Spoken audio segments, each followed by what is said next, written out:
Today we have here probably the best to date rendition in my mind of the cold steel SRK. Now the SRK has been around for, I don't know, probably 20 years, I think, at this point. It was one of their earlier designs. It's been issued to Navy SEALs in the past and is really a staple when you're talking about a tactical utility knife. And those of you with a sharp eye can already probably pick up on the fact that Cold Steel has done two different design tweaks to the very classic SRK and now released it in SK-5 steel, making it the cheapest of all the versions to date as well. So not only do I believe these design tweaks that we're going to discuss today and show you have helped the performance of this knife, but then coming in with a good budget steel at a great budget price, I think a lot of you are going to want to be able to get your hands and want to get your hands on the SRK now in SK-5 steel from Cold Steel. So lots of steels that we're going to be talking about today. So let's go ahead, guys, jump to it, show you what this thing can do, and show you the new design tweaks as well, and discuss whether or not this is the right blade for you.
So this is where the modifications to the design have happened, and I believe that they were the right modifications. It makes the knife even better. Now the old knife had, and the old design had, a saber grind or a flat grind, and it had a large ricasso right here that was about 1 inch long that I could literally get my whole finger on.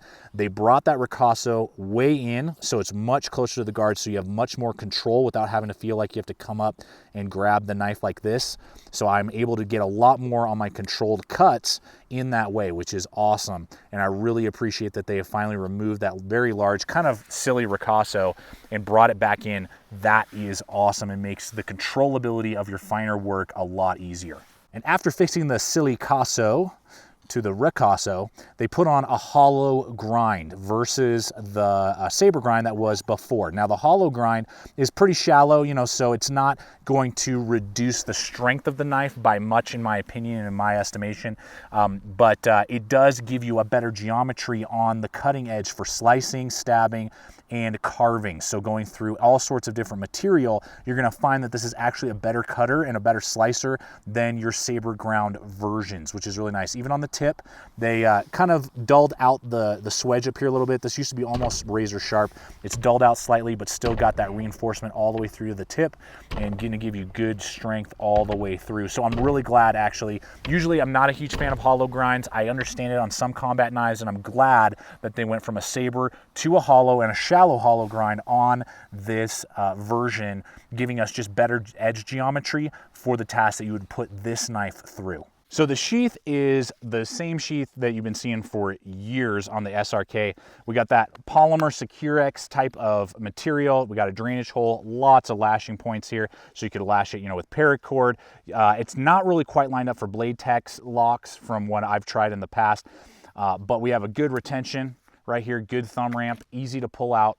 Now the Kraton will wear over time, and this will get looser over like 5 years, something like that. You may want to heat this up over time, kind of remold it. That's what my experience over the long haul that I've seen on these sheaths, but I love polymer sheaths. It comes with this screw-on attachment that you can remove if you want, with Velcro and a button, so you can put it on your belt or on your LBE system without taking those systems off. And then you got your nice button snap as well. So again, for under 50 bucks, it's a phenomenal sheath for a great knife. Now, as you guys saw in the header, the price is insane on this knife. Now, Cold Steel, I reached out to them and they originally sent me the first one, and I was super thankful for that. I appreciate Cold Steel for their willingness to send this over so we could test it out and review it for you guys. As soon as I got it and started using it, I said, I got to get another one. So I went out to Amazon and I actually paid $40 for this one right here that you're seeing in your hand. It's that worth it to me to not only get, you know, the one from Cold Steel to test out for you guys, but then purchase a second one as well. So we've been testing 2 of these out and they've been performing amazingly well, and at that price point it's really insane what you get. So I will be including links below over to Amazon. That's a great way to help support the channel when you guys just click on those hyperlinks, regardless if you're buying the product that you're seeing in front of you or any other item on Amazon. We get a slight kickback, helps us continue to get out there, film videos just like this one, buy gear after having gotten one, getting another one to really give you a thorough, comprehensive, thumping on review just like this one. So I appreciate it and I thank you guys for using those hyperlinks that we offer you to Amazon. So real quick, I mean, you know, there's hundreds of videos on this. The handle has not changed. It's exactly the same. Kraton, full tang all the way through to the lanyard hole is what the tang is. And you know, that Kraton has pocking along the side, ribbing along the top and bottom, and then a nice groove right there. No thumb ramps or, you know, humps or guards to worry about. So very you know, bush friendly. You can get up here on it, do your carving and finder cuts without fighting a guard or anything like that, but you're still really locked in if it gets wet, you know, or you're in a high humid environment and you know, your hands just sweat a lot. You're gonna get a lot of ergonomics there. And just being that straight off the back design means that you're gonna have a lot of different grip options, again, particularly for like woods use if you want to use it that way, and in more tactical applications, military, where you're stabbing, you're prying, that type of thing, you're still going to be really locked into place very well right here with the guard. You know, even in a reverse grip, I mean, bam, you're not going to ride down and accidentally hurt yourself because of the grippiness of the Kraton, and then just the nice deep guard right there. Now let's run this up against the competition, and really, as I've been processing this blade, not only using it, but then mentally processing its performance, the design tweaks, and now the price, I am so impressed with what Cold Steel has done with the SRK in SK-5 steel. Now what we have here to kind of compare it to is the Steel Will Argonaut. Great knife, AUS 8, you know, similar in its design, a little bit larger. It's got a bottom top guard, full tang all the way through with an exposed tang out the back, running an AUS 8, going to come with a very similar, you know, polymer sheath with webbing and all of that. This guy's going to run you about $85. Now, the SOG Seal Pup here, AUS 8 again. The model that I have here with a polymer sheath, again, all these will have polymer sheaths, is going to run you about 55 to 60. And then we have the Gerber Strongarm, which is like bulletproof and seen tons of use. Love this knife. That's going to be about 50 bucks. And that guy also has the polymer sheath. So that was one of the first things right out the gate, is that the SRK coming in at $40 to $45 is the cheapest of all of these knives that you're going to see here, but has all of the same capabilities of the knives that you see here. Other aspect that I really want to touch on is the steel. Now the SK-5 steel that they have chosen for this knife, I have used a lot of in a lot of different knives, regardless if it's like tomahawks and, you know, that type of thing, or some fixed blades. And, you know, it's basically a cheap 1095. It's right there between like 1075, 1095, and depending on heat treat, and Cold Steel does a good heat treat, it can hold a good edge, and it's the easiest thing in the world to resharpen. And of the SK-5, AUS 8, and the 420 high carbon, for me personally, in my environment and how I use knives, it's my favorite steel offered on most of these like sub $100 combat knives that exist out on the market right now. And the ease in which to resharpen it is just phenomenal. And the new grind angles just help with that, with the slight hollow grind versus the old saber grind, because that was something that I noticed with the VG1 model that I had, with the AUS 8 model that I had. You just really had to work on it, and it takes time to work work on those more stainless steels that exist out there.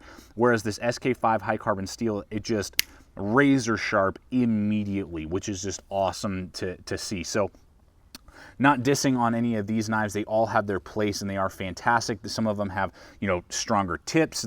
In comparison, just to show you here with that saber grind, you know, that super thick swedge and tip on the Gerber is going to be stronger than the more precise, finer tip on the SRK. I mean, this is going to handle a lot more prying than this one would, but this is going to give you stabbing and penetrating that you may be looking for. So it just depends on, you know, what you're looking in your knife, the capabilities. You know, we have two sabers right here, we have two hollow grinds right here, and there are positives and negatives to both. I'm glad with the SRK that they did bring in it to a slight hollow grind to give us better overall cutting performance, slicing capability that I didn't see on the old version. Now you do lose slight strength in the tip, so just be aware of that because of the hollow grind over saber grind. It's just physics, just the way it is, but this is still strong enough to get that penetrating and that stabbing in to material if that's something that you need. So folks, time to wrap up this video on the SRK with the SK-5 steel. I honestly think this is probably the best version. Yes, I know the VG1 or the CPM3V will hold its edge better, may even be a little bit tougher, but for an insane price point of under $50, easy to resharpen in the field, super easy. And now with these new tweaks, with the shorter ricasso and the hollow grind, this thing is a screaming blade for the more utility tactical side of things. You know, yeah, it's, you know, said to be a survival rescue knife. You could use it in that realm as well, but also on your battle belts and, you know, just as a soldier knife, military, law enforcement, that type of thing, or bug out bags. And at under $50, again, you can throw it in your car and not even worry about it and keep it there, you know, year round in those bug out bags or get home bags. So I think there's just a lot of capability that this knife offers, and now with the new redesign, it's a home run in my opinion. So I want to thank you so much for coming over here today, checking out the channel. Please subscribe, comment, like, share this video. Love to hear you guys' thoughts. Any questions you have, I'll answer in the comments below.